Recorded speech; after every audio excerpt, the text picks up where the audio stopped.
we're 48 hours on from the first game of the series. How would you describe that performance up at Leeds? Yeah, it wasn't obviously an ideal start for us. It's not the way we sort of want to go about our ODI cricket. As a team, we've sort of spoken about that, and yeah, we're looking to bounce back today. I asked you how to describe it. How do you explain it, though, given the level of talent in the dressing room? Yeah, it's a hard one to sort of put your finger on, if you like. It's one of them where, 130 is never going to be enough. So as a batting unit, we've sort of got to find a way to, I guess, put a little bit more pressure on them at times, and also, in a way, sort of get to a score that can be a little bit more competitive. Is preparation absolutely vital for a one-day international? It's definitely important. Obviously, it's been sort of spoken about a little bit how the team's not had long together. Obviously, a new team. It's our fourth international with Brook as captain. So to sort of build them relationships, you need a little bit more training time as a group, which would be nice. But everyone's played a lot of cricket, so there's no excuses on that front. No excuses, but half the team doesn't arrive until Monday because the eliminators and the finals of the 100 are at the weekend. That's not ideal, surely. No, it's not ideal. Yeah, you want to be together as a side for longer. You only get short windows, especially how the ODI and the T20 is in white ball. You sort of got a 2-week gap and then that's you done. So as a side, you want to have a bit more preparation. But yeah, look, everyone's played enough cricket now to sort of know their roles and then go and perform them now. And how does a team respond to what happened up at Leeds? I mean, I saw Harry Brook comments before that game. He doesn't like team meetings necessarily. I mean, does the team get together and discuss that performance, or do you just move on and not discuss it at all? Obviously, there is a little bit of discussion points to be had, but I don't think that's in a meeting form. It's quite an individual thing. As I said, there's a lot of experience in that dressing room, so it'll be leaning on, positive experiences in the past. I mean, it's not every day you're going to be bundled out for 130. I mean, that's quite a one-off thing, hopefully, for this side. There's a lot of talent in this dressing room, and we know we can go out and post big scores, and also then, when with the ball, make a little bit of better fist of defending it.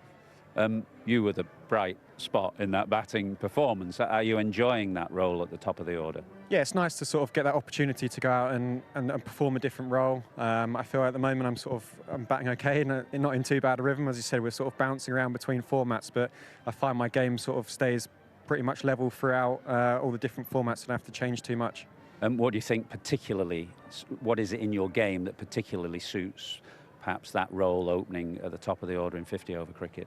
I guess it's sort of the nature is you want to sort of take the game on a little bit in that power play and put them under a bit of pressure, sort of get the team off to a good start. It's something that, down at 7 in the test side, that it's a sort of similar role. You're there to put people under pressure, and hopefully in the one-day format I can keep, putting on good partnerships with Ducky at the top, but also getting the team off to a good start so that, we're ahead of the game almost, leading into the next 40 overs. It was a tough day for a couple of young players in the team. Sonny Baker obviously on debut, Jacob Bethel in the middle order. How does the team rally round players who are having a bit of a struggle?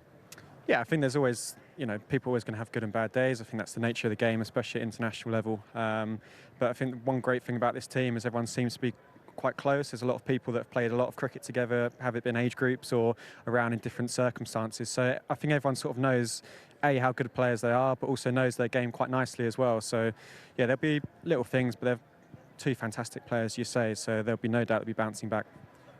Since the 23 50-over World Cup, the team has won 7 out of 21 ODIs. Now, that's not on this team because it's a relatively new captain and a new team, as you say, but there's a sense that this particular format, 50-over cricket, is offering peculiar challenges that the team is not getting so much in Test cricket and 20-over cricket.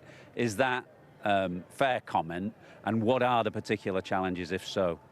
Yeah, I think that probably is a fair comment. I think, from my personal experience, I'm not playing a lot of this format. If you sort of look at, the games I've played, it'd be 100 odd T20s, 80 odd first class games, and I think my list A games will be down in the 40s. So it's probably not ideal that you're not playing that format a lot. You only sort of get a 3-match series. So if you don't sort of get on the front foot and get going, then you find yourself 1-0 down, and the series can be done, relatively quickly. So you've got to be up to speed really quickly. It's not always easy when you're jumping around, but we need to hit the ground running. We've got 2 must-win games now.